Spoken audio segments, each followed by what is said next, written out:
Hey guys, how's it going? Welcome back to another episode of the HSP Experience. It's been a little while since I could get on the mic, but I had a good long weekend here and my kids at a mom's house, and I had no excuse but to plug all the microphone in and get to fire everything up and see what's up with you guys. And yeah, it's been crazy. I think it's been a couple months since I was able to put out a podcast / YouTube video. I just want to say, hey, I missed you guys. I was thinking about you guys. I was keeping up on the comments though. If you have been commenting on my YouTube channel, I've been trying to respond and let you know I'm still out here reading comments, and I'm still surviving in this crazy world. Happy winter solstice, everyone. Happy holidays. I can't believe it's almost the end of 2018. I was going to do like a wrap up kind of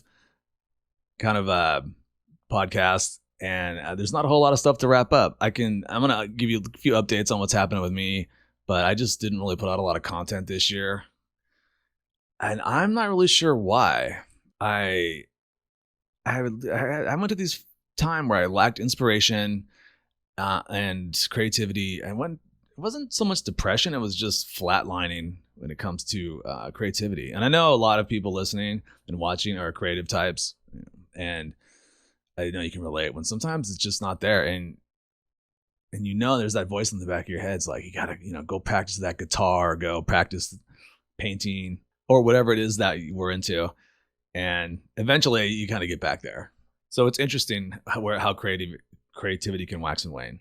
Yeah, it's pretty funny. Like I said, my daughter's at her mom's, and they're doing the Christmas thing with her family this weekend. And I asked her this morning, I texted her, I'm like, what are you doing today? And here's what she texted me back. We're going to play games, go ice skating, watch movies, eat a lot of sugar, and tomorrow is the same except we are doing the gift exchange. I was like, cool, party on. That sounds like an awesome weekend. So yeah, everyone's doing their holiday thing, and I just wanted to touch base with you guys. Before we go any further though, I want to take care of a little housekeeping.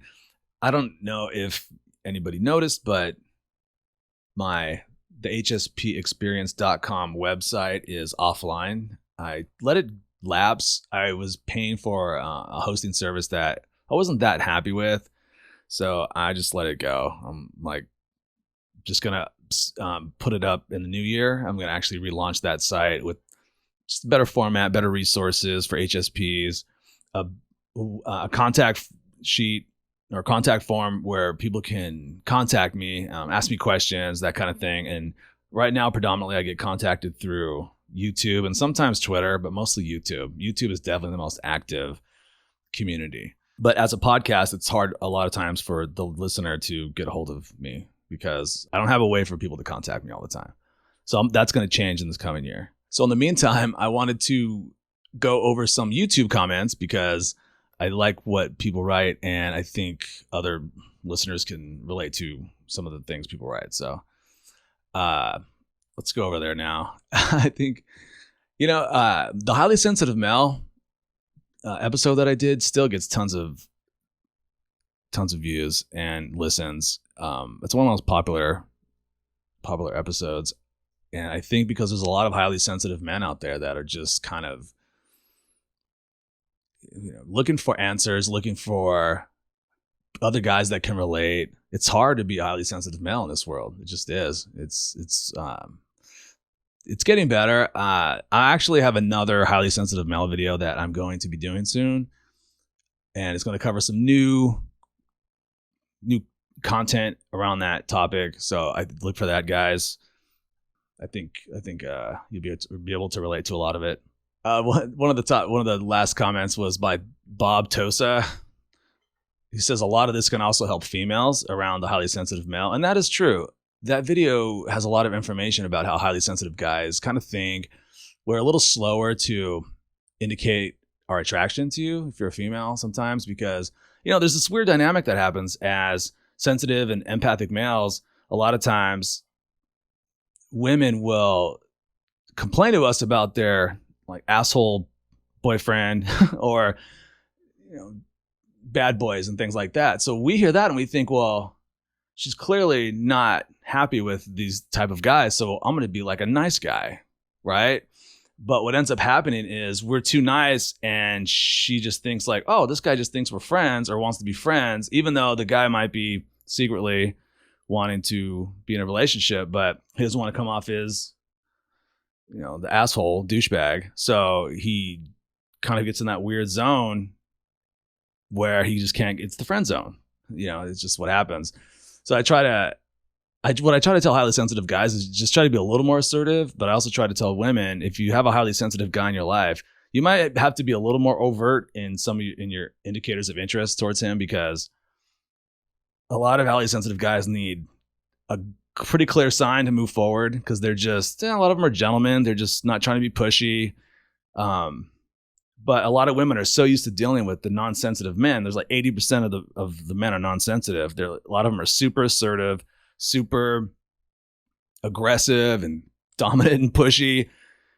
So a lot of women calibrate their expectations around men to that sort of dynamic. And then here comes some sensitive guy, has a secret crush on this woman, and he's just waiting for some sort of indicator. And she's kind of holding her cards, because that's what you need to do around non-sensitive males.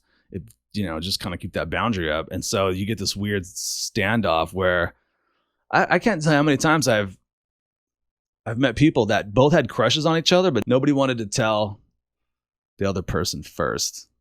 So someone's got to be brave. Anyway, that's sort of a tangent, but the highly sensitive male video kind of talks about that. It's geared more towards males, but women could probably gain some benefit from listening to it. So I am Batman, you suck. That's his, I'm assuming it's a guy's username. He says, your room, the lights and the Twin Peaks curtains make my whole being so relaxed. Thanks. I'm Batman, you suck. I'm not doing videos in that room anymore. That was my like fireplace room, I call it, and kind of like a den.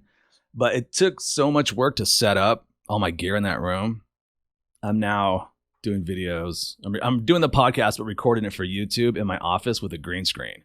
It's just the workflow is so much quicker. But yeah, I like that room. Yeah, I appreciate that. That was when I first started doing the podcast. I would do them from that room. And then Freedom asks me, did the meditation work out? I have the same problem, just thinking too much. So what this person is referring to is in the benefits of high sensitivity. I said, man, I'm going to start meditating because I'm ruminating too much, right? I'm thinking too much, and I've never gotten around to do it regularly. I have no discipline. And the weird thing is probably in the last week, I've seen indicators to meditate from like 8 different sources. I've had a couple friends tell me, I've read it on some forums. The universe is telling me, Steve, you need to meditate, and I keep fighting it. And I'm going to try to do it more often. I'll let you guys know how it goes. But for some reason, I just cannot. I can't do it right now. I'm like unwilling. So I'll let you know how it goes. So another viewer asks, where are you from? Your accent sounds very dude and chill, kind of like my dialect where I'm from. It's familiar and nice. I'm from northern Ostrobothnia in Finland. Oh, that's pretty awesome. Yeah, I do get comments on my accent. I'm from LA, Southern California, so I probably have that Southern California dialect a little bit. LA vibe. So yeah, that's where I'm originally from. Now I still live in California, but I'm no longer in Southern California, LA area. So this one's from the Undervalued Self episode, and Glauco S writes, my inner judge was terrible to me in my teenage years. As I became older, the judge stopped with the self-critics and started doing that to other people. All my girlfriends always told me that I'm a great caring person, but I tend to judge people a lot. Since I discovered that I'm HSP, I'm trying to control this judgment. It's hard when you can see lies and manipulation everywhere, but I realize that we all have flaws. By the way, love the video. Thanks, Glauco. Yeah, I can relate to that. I was kind of a judgmental person there for a while. Part of it was because I was into a religion, evangelical Christian. We tend to be pretty judgy. I'm no longer in that religion. But it's also easy to see people's flaws, especially when they're unconscious to their own neurotic behavior, their own motives. And then you can see it. You're like, I know exactly why you're doing this behavior, or that person's doing this behavior. They can't see it. So it's easy to be judgy. I really don't have any advice for that. It's just, we have our own blind spots. So, when we look at other people and judge their behavior, other people are looking at us and judging our unconscious behavior. So, we all need to cut each other some slack. But I feel you. I've been there. So we have a bunch of other really nice comments. Probably just going to pick a couple more here. Here's a great one from the beloved Ebony Queen. This is also referring to the highly sensitive male video. She writes, "Finally, I found an awesome video I was looking for. Thank you. I'm definitely an HSP, aka empath woman." Yeah, I'm an empath as well. "And go through the same things you discussed that HSP men deal with." Yeah, so see, here's a woman that can relate to the highly sensitive male video. "The statistics were great, as I didn't know the specific number of how many HSPs there are, which helped me to understand better." Yeah, that's why I do this. It's when I discovered I was a highly sensitive person, I didn't even know what an empath was. I just read the book, because Dr. Elaine Aron in the book doesn't really talk about an empath. That Judith Orloff talks about empaths. She's kind of the empath guru. But all an empath is just the highest scale of high sensitivity. And I would put myself in that camp. And most of the HSP people I know are empaths. Okay, and so this last one is from Hannah Raymond Jones. And she says, "For me, being HSP, I experience the bad side effects of drugs and alcohol worse than others because I'm a lot more aware and sensitive to the effects of it." That's pretty cool that she learned that early on. I think alcohol and drugs do affect highly sensitive people more than non. I've hung out with my non-sensitive drinking friends or party friends, and it seems like they can drink more and their hangovers aren't as bad as sensitive people. And I know a lot of highly sensitive people that are like in 12-step programs and recovery programs. It seems like they're like, it's like they can't, highly sensitive people just cannot handle that level of assault on our nervous system. It's just a theory, but I bet you a lot of addicts are highly sensitive people, because not only are we sensitive to the drug and the effects, we also are highly sensitive. So like alcohol is a really good buffer against the world, against stimulation. I went to a bar. We had an HSP meetup, this meetup group that I'm in, at a bar not too long ago. And of course I drank, I don't drink as much as I used to at all, but I still, if I go to a bar, I'll have some beers, and it really helped buffer the noise and the insanity and the overstimulation. But there was a couple non-drinkers there. This was a bar where they have video, like coin-op games, right? Like Galaga, Pac-Man, pinball. It's a pretty cool bar. But it's so loud and noisy. And there was a couple HSPs there that didn't drink. And I could tell it was like they were just getting blasted by stimulation. I feel bad for them. I'm like, no more HSP meetups at the bar. Yeah. We need coffee shops and parks, right? That's our thing. So, but yeah, be careful with the drugs and alcohol, you guys, because it does help in the near term, but of course the downstream effect is, the hangovers I think affect us more.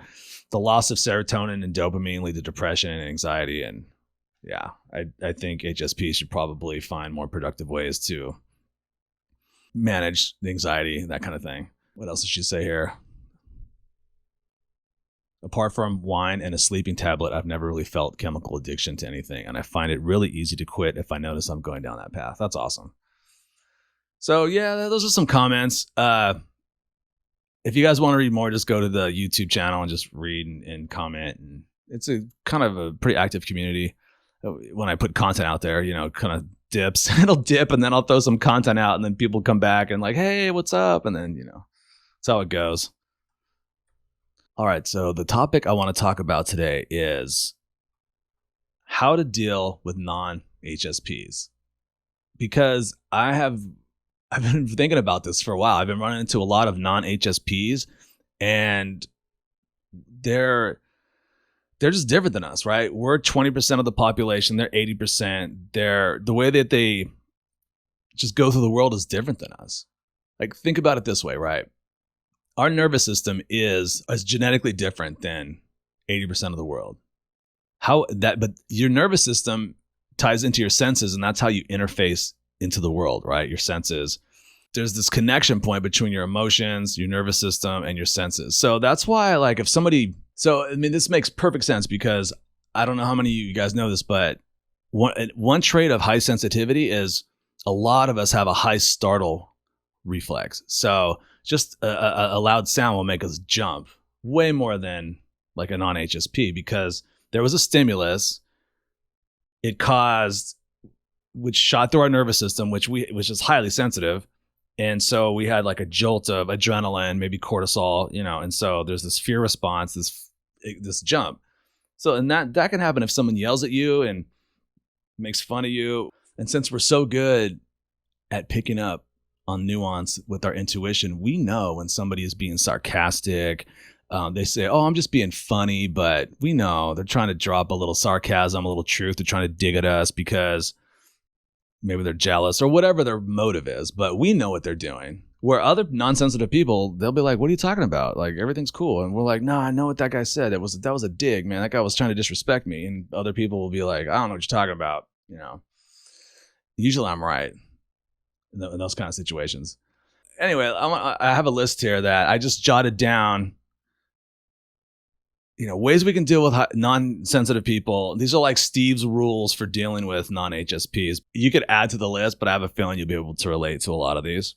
So number one of the biggest mistakes we make is we assume that other people are like us. Like, my whole life, I just assumed everyone was as sensitive as me, or there was something wrong with me and I needed to be like other people.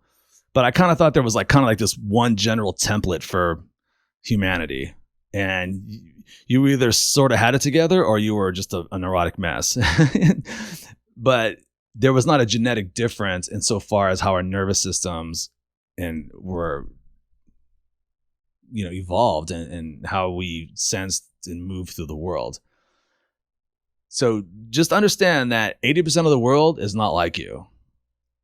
And so it's no wonder a lot of us have problems in the world, relating to people, especially for introverts. A lot of the world takes place in an extroverted dynamic, and we just want to stay home and read. And we think, well, what's wrong with us? Why don't I want to go out and go to the crazy loud bar? Even though I can't do that.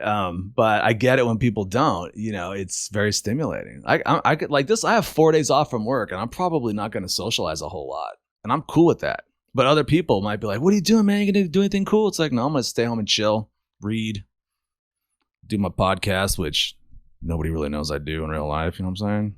Keep it on the down low. So yeah, that's just one thing is we make this mistake that we assume that other people are like us, and they're not.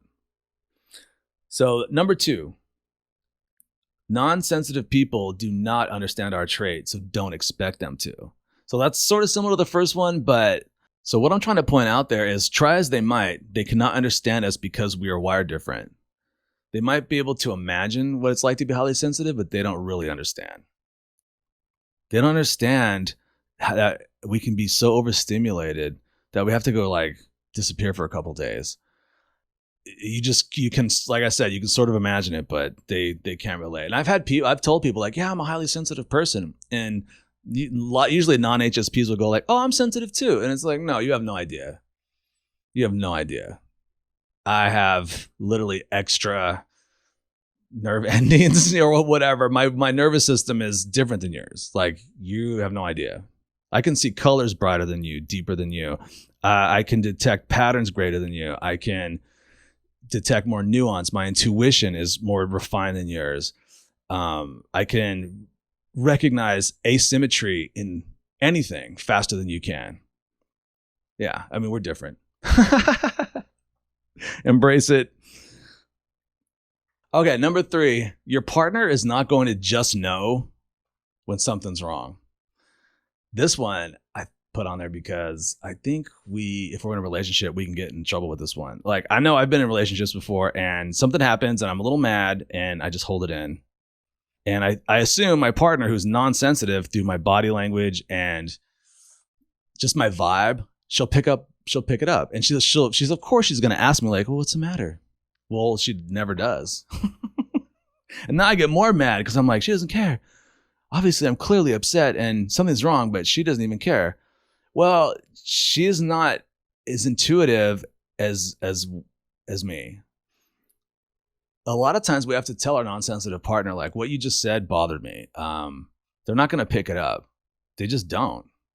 I used to take it as a super, like, as disrespect, or as they were, it was like a standoff in the relationship or whatever. And a lot of times it just turned out they just had no idea. Like, I was pissed. I was mad. I was hurt. And so, yeah, don't assume that they know that they hurt you or something's wrong. Yeah, I call this nuance detection. Our nuance detectors are next level. If you wait for your partner to ask you what's wrong, sometimes you'll be waiting for a long time. All right, number 4. We love to be transparent and genuine, and we don't mind oversharing, but not everyone appreciates this. How many times have you guys overshared? I have done it way too many times because what I like to do is if somebody, I like to get real. I like people to know the real me. And if someone tells me something, even like a weakness or something they don't like about themselves, I'll like offer something back. Just be like, hey, me too, man. You know, I totally get it. And I'm always trying to like relate to people and empathize with people. And a lot of times it works, but there's been times at parties where, or people I don't know that well, I might share a little too much about like my past or something I've been through or something I've done, where I would appreciate it if someone shared that with me. Like, oh, I love to hear people's struggles and quirky, neurotic behaviors. And I think it's great. It just makes us all, it humanizes everyone. But I've dropped some things before on people and you could tell it was clearly an overshare. They're like, oh my God, why did this guy just share that with me? And they look at you different. They don't appreciate it. So my suggestion is wait till you get to know people before you share too much. Because like in my HSP group that I'm in, we overshare all the time. We love it. Like it's like a bunch of people with very transparent people. But non-HSPs, a lot of them are very ego protecting. They just don't want to go there. And you know, I get it. It's cool. So just don't make that mistake. And there's different, you know, it doesn't mean one's better or worse. It's just they're different. So don't forget that point. Okay, number 5, a lot of non-HSPs are not going to get your punchlines. You know, I find highly sensitive people to be pretty funny because we're always making jokes in our head. We just don't share them all the time. But we tend to be pretty smart. You know, good comedy requires intelligence and wit. You know, usually like a non sequitur or something on whatever's happening, and we might just think it in our head and share it, take the risk, and you know, you share that joke, and it's almost like it's just too tight of a turn for them to make in their mind, and they just don't get it, and it's like you hear crickets. You're like, oh, that joke did not land. But if you drop it to a bunch of HSPs, they probably get it because, yeah, it's just been my experience. Non-HSPs will. A lot of times they're not going to get your jokes. Number 6, this one's for my introverted listeners, viewers. Non-HSPs are not going to get your introversion. They just don't understand it for the most part. But it could be just extroverts in general, but they don't understand that we don't want to go out all the time. And how could you not? You know, I got a call from a friend last night who wanted to hang out. And I was like, man, I just couldn't do it. I mean, the dude I could tell wanted to hang out. He had other people coming over. It was kind of like a party. And I'm like, oh man, I'm not feeling that, man. You know, I kind of felt bad because I could tell he wanted to hang out and socialize, but I was done. I was so done. It was Friday. I'm like, oh crap. I'm just like, nope, sorry, bro. But I could tell he didn't get it. He kind of took it personally. Like, why don't you want to hang out with me, man? You know? Yeah, it's frustrating for introverts because sometimes if you say no too many times, then they stop calling. So you gotta go out and you gotta hang out with your friends. But you know, they don't get it. So here's another one. Okay, this is number I forget what number we're on, but we'll just keep going. This is the next one. They will not understand your quirky hobbies and collections. So I put this one on here because most of the HSPs I know are into some quirky hobbies, right? Like when I say quirky, I mean like in an endearing way. We're all like artists and painters and that kind of thing, musicians, writers. But I have a pretty good HSP friend who collects antique, vintage, like projectors, like Bell and Howell from like the 60s and 70s, like super cool, man. These things are amazing. And I think it's pretty cool. He also collects vintage computers. He has like an IBM AT. He's got like Apple IIe, like all pristine condition. They all work. Like, I think that's super cool. But a lot of non-HSPs would be like, why are you collecting like projectors, bro? They don't get it. They want to go. They just don't get it. They don't understand that we like interesting, unique things, aesthetically pleasing things. And it's very personal and they just don't get it. But I just like, I have a book signed by Hunter S. Thompson that I paid $800 for. Hunter S. Thompson is my favorite author. And I love this book. It's one of my collection. I try to collect books, from my authors that inspire me. And Hunter S. Thompson's definitely one of those. But, you tell someone you paid $800 for a book and they're like, look at you like, what is wrong with you, bro? Like, why don't you, get some rims for your car? Something like that.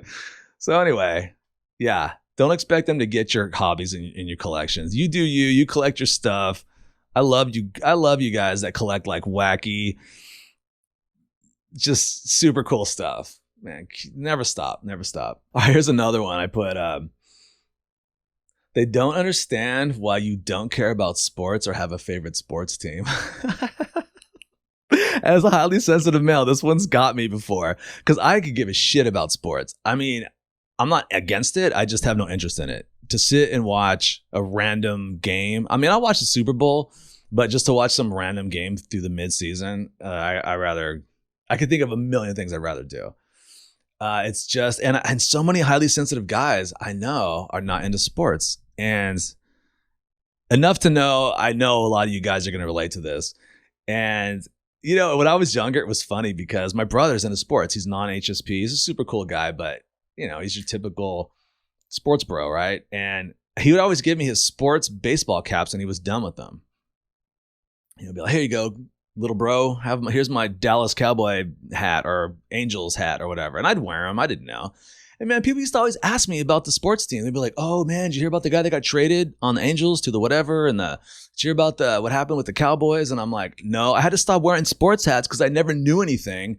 And the worst thing you can do, especially as a guy, but is like if you're wearing a sport shirt or hat and people start talking to you about that team and you start trying to make it up, like they'll be like, hey, did you see the game last weekend? Man, that was crazy, right? And you'd be like, yeah, man, that was wild, bro. That was like one of the best games I've seen in a while. Because it's gonna get detailed and you're not gonna know. And they're gonna go like, man, did you see that crazy fumble? And you're gonna be like, oh yeah, that was wild. And then, man, now you're just like trying to not look like an idiot. Yeah. Yeah. Just wear like Adidas hats or something. Yeah, that one's funny. I could care less about sports. So here's another one. Non-HSPs, they don't understand why you don't like small talk. That's another one. I get so bored with small talk. Just talking about like sports. Oh my God, who cares? Or talking about just something that's shallow and simple. I don't know. My brain needs something. Like I like talking about philosophy. I like talking about politics, but in a very meta way. Not really policy, but like trends, that kind of thing. How you see the zeitgeist changing, sociological things around politics. Anything that's more cerebral, I just find more interesting. I mean, I could joke around and goof around too, but I just find small talk. Like I love talking about like relationships. Like one of my friends, I love talking about just swapping psychological tips and what works for you and that kind of stuff. Meaningful stuff I can use in my life. I love documentaries, that kind of thing. I could care less about small talk. I can do it though. I have learned to do it. I have these phrases that I use. One of these days I'll do a episode on how to do small talk. There's all these phrases that I've learned to use, and I've learned to sprinkle them in at the right time. Yeah, I have a list of them. I'll share them with you guys sometime. When to use these phrases. Things like, oh, that's interesting. Oh man, that's fascinating. Oh, no way, really? How did that make you feel? No, I'm just kidding. Here's another one. Non-HSPs don't understand why you disappear for days or weeks only to reemerge later. I'll do that. I've done these disappearing acts in life. I'll just fade out, you know. It's not because I don't want to hang out. I'm into something else. I might be into some new hobby. I don't know. I can just disappear. I can fade out. And next thing you know, it's been like weeks before I've hung out with certain friends. And they'll be like, where'd you go, man? I'm like, oh, just, doing my thing.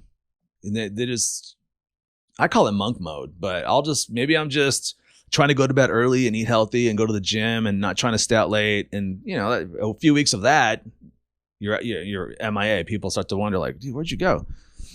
So yeah, they don't understand. Here's one. This one really is probably a lot of guys will relate to, but non-HSPs, they don't understand why we don't like to trash talk each other. A lot of guys are like, they don't love to talk shit to each other, make fun of each other. It's some sort of bro thing that happens, and I've never really been into it. Because it seems like every time I do it, their feelings get hurt. Like people will try to say something to me, and I'll be like, since I'm not really calibrated for that kind of stuff, they might say like, dude, those pants are ugly. And I'll be like, hey, fuck you, man. Your dad left you when you were 9 or something. It's like, whoa, like they're all, yeah, it's like, so I don't understand what they're doing. I don't understand that banter. I assume you're trying to hurt me. I'm going to hurt you. I'm coming at you. And it's just some bro guy thing that a lot of HSP dudes don't get. I'll do it with my really close friends. Like me and my brother, we'll rip on each other, but there's so much love between us. It's like not even a thing. I'm talking more like when you really don't know the people that well, or, they might be like a friend of a friend kind of thing. And they just start talking shit to you. And you're like, why is this guy doing that? I don't get it. Can't we all just be friends? Yeah, it's interesting. But here's the reality of it. We need non-HSPs and they need us because we both complement each other. And there are people too. I know I'm being kind of hard on them, but most of the world's non-sensitive, and they need us in their lives. I can't tell you how many of my non-sensitive friends, they get into all these messes in their life, and not like I'm immune to getting a mess in my life, but it seems like they always call the empath. Like I got a call Friday last night from a friend of mine. He was going through some stuff, relationship. He's like, hey man, can you hang out? Blah blah blah. And I couldn't. I couldn't be there for him. He was actually partying too. He was kind of doing some drugs. I'm like, call me when you sober up, bro. There's nothing worse than being around someone who's doing drugs and they're feeling sorry for themselves and you're sober and they're just going on about like how unfair life is. And you're just like, oh my God, this is painful. Unless you're on drugs too. You both have to be in the same mindset. Yeah, anyway. I don't recommend that, but y'all feel me. And we need them to do lighthearted, crazy stuff. Like my non-sensitive friends, they're not as pensive and brooding as I can be, and a lot of my HSP friends can be. And we need that. My non-sensitive friends, they just want to go kayaking and drink beers or something, like, and not talk about anything meaningful. It's like, yeah, I'm in. I'm done thinking about existential nihilism for, a couple hours or whatever weird thing I'm into. God, what was I just reading the other day? It was pretty heavy. I can't remember now. Some philosophy. I love it, but after a while, it's like, you got to go have fun. Go bowling or go something. Just do something wacky. And the non-HSP, especially extroverts, ESTJs, they're always down for doing something totally mindless and goofy. So we need each other. We all can't be pensive and brooding artists. Okay, so one thing I do want to talk about, though, pretty much that's the end of the list. I mean, you could add your own stuff to the list. I just thought some of that stuff was kind of fun. But one thing I do want to talk about is a kind of a good way to set a boundary, because a lot of times when we're dealing with non-sensitive people and they are sarcastic or they are talking shit to us or whatever, we think, is it them or is it me? Like, am I being oversensitive? Especially if we know we can be sensitive. We're like, I don't know about this guy. I don't know if he's what's going on. One thing I use is something I call the 3 strikes rule. And it goes like this. You know, if somebody does something to you and it feels a little weird, a lot of times in the past, the first time I'd react, and a lot of times I was reacting emotionally without all the information, and I overreacted, and I kind of look like the dummy. You know, it's like, oh, Steve's a little sensitive. You know, let's not joke around with him or whatever. What I do now is I let a person do it 3 times. So like, for example, I'll give you a real world example from something that's happening right now at my job. So I work remotely, which means I don't go into the office. I dial in. It's like a virtual office over a virtual private network kind of thing. And I'm on conference calls with people I've never met, team members. So there's one of the people on the team. He's done this twice now where I might be doing a code review because you guys know I'm a software developer, and everyone can see my screen, which is like, as an HSP, it's like my favorite thing, right? When everyone, I'm like, doing something with everybody watching is like, I hate it, but you know, I got to deal with it. But anyway, I was trying to show the team something, and one of the guys is like, hey, Steve, there's an easier way to do this. You know, go into the database and do it this way. I was like, oh, that's a good point. And this guy's like, one of the guys on the team is like, duh. Like, duh.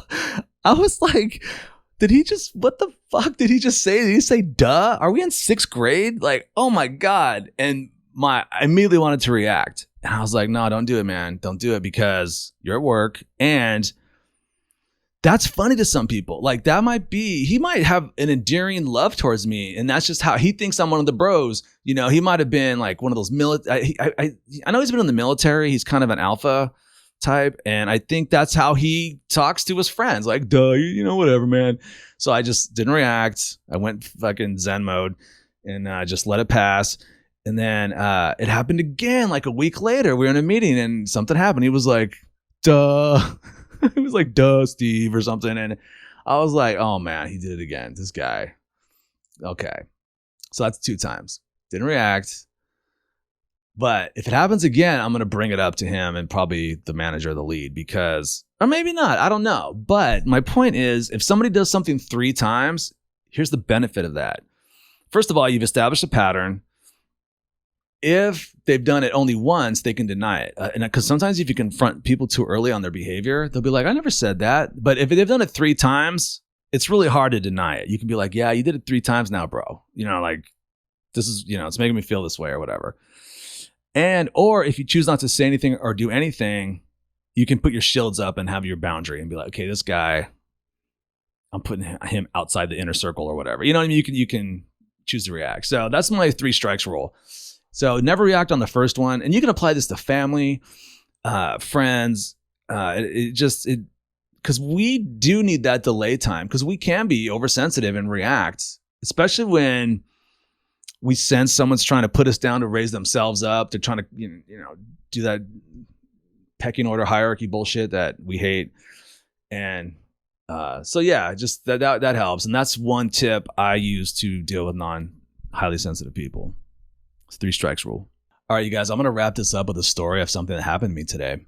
And it's just very empath related. And I just thought it was an interesting story. So I went running today. It's the middle of winter now, right? So it was kind of a cool day to go running, overcast day. I run through the woods next to this river. It's beautiful. Right now, there's no leaves on the trees, so you just have those skeletal, you know, tree branches silhouetted against the sky and everything. It's a cool vibe. I like it. And so now I'm running, and I get to the spot on my run where there's a stone bench there, and I like to sit down and just look at the river and the wildlife. Well, there's a guy sitting there. I'm like, so I'm running up and I'm thinking, oh man, there's a guy in my spot, you know? That's cool though. I was going to continue running down to the next spot where there's like another bench. And the guy says something to me. And the guy's wearing like jeans and he's not a runner, clearly, you know, he says something to me. So I take off my headphones. I'm like, what? And he's like, hey, don't let the bird shit on you. I'm like, I'm like, oh, what is this guy talking about? Like, is he drunk? What is this forest person even talking to me for? So anyway, I stop and I look on the ground, and yeah, there's all this like bird crap on the trail, right? I look up, and they're on one of the branches above the trail, right in the center, about 20, 30 feet up, is a vulture, and he's sitting there right in the middle, and he's crapping on people as they run by. So this guy's warning people. So I was like, oh, okay, that's cool. You know how we misread people sometimes, and I'm like, oh, that's cool, man.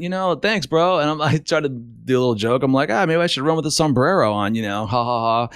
And anyway, he started. I could tell he wanted to talk, so I'm like,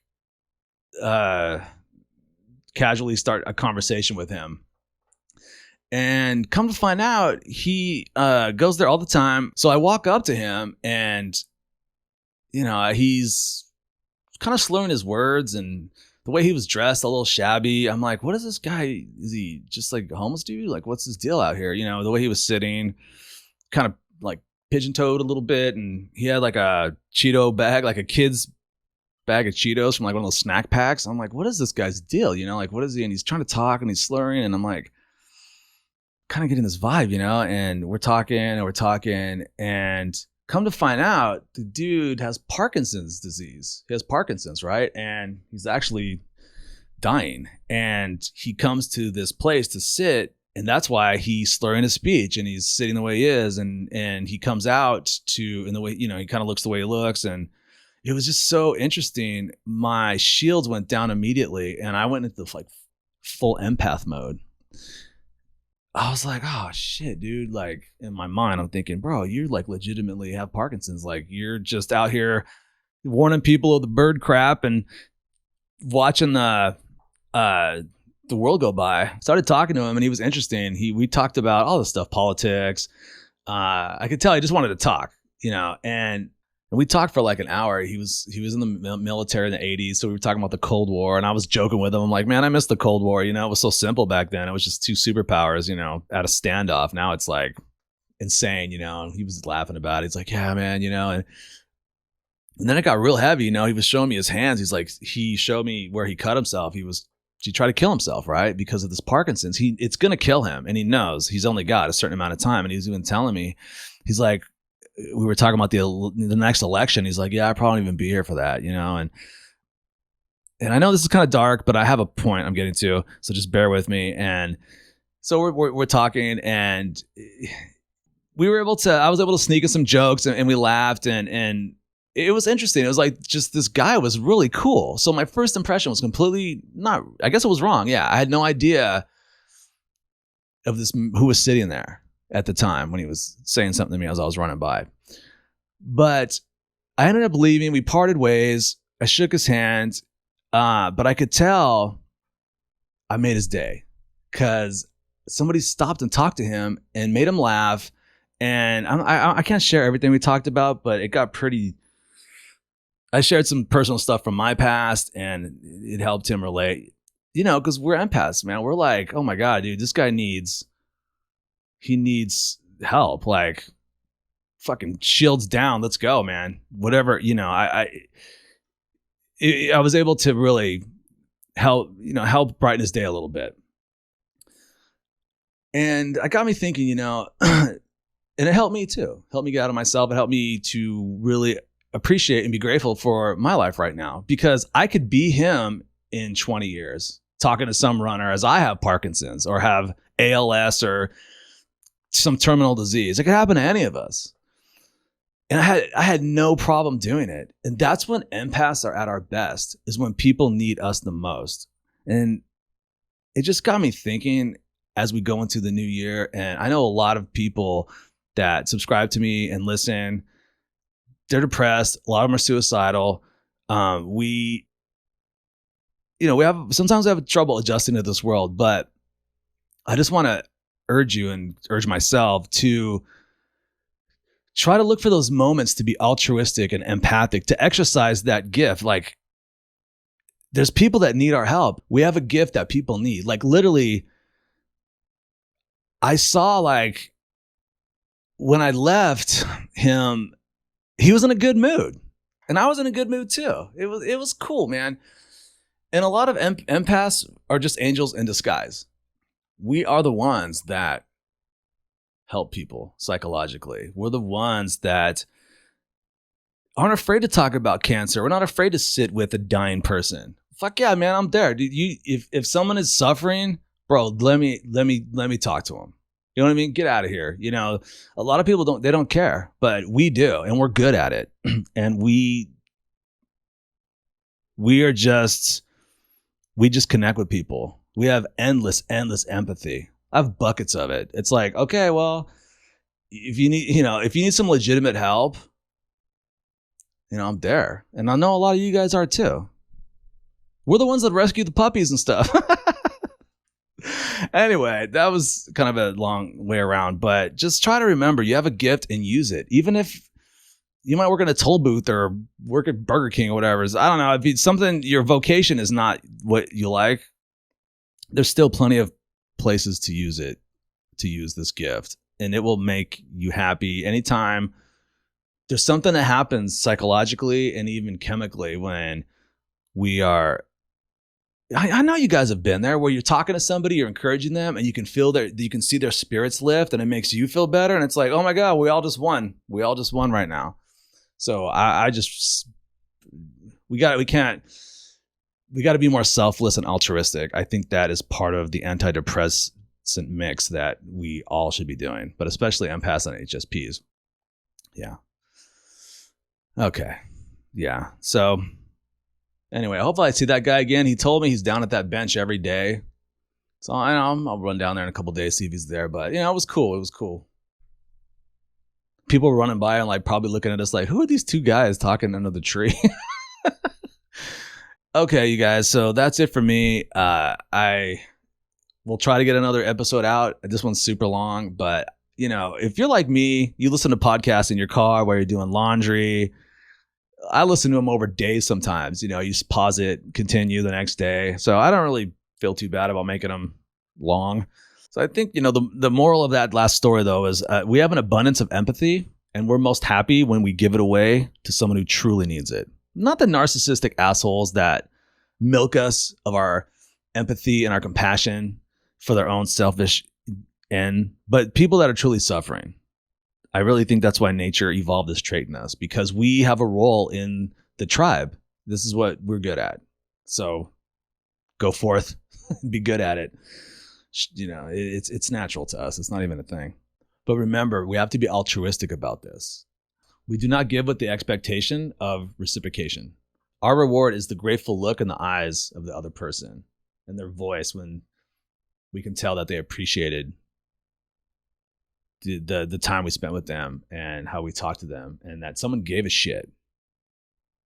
That's what people care about. So I have this quote that I want to leave you guys with that I think sums up that story. It's by Moshe Hamid, and it says, empathy is about finding echoes of another person in yourself. It's pretty profound. I think it's true. All right, you guys, that's it. Have a happy holidays. I'll try to keep you posted on what's coming up. I'm not going anywhere. I'm still doing this, even though sometimes I'm on the mic for a couple months.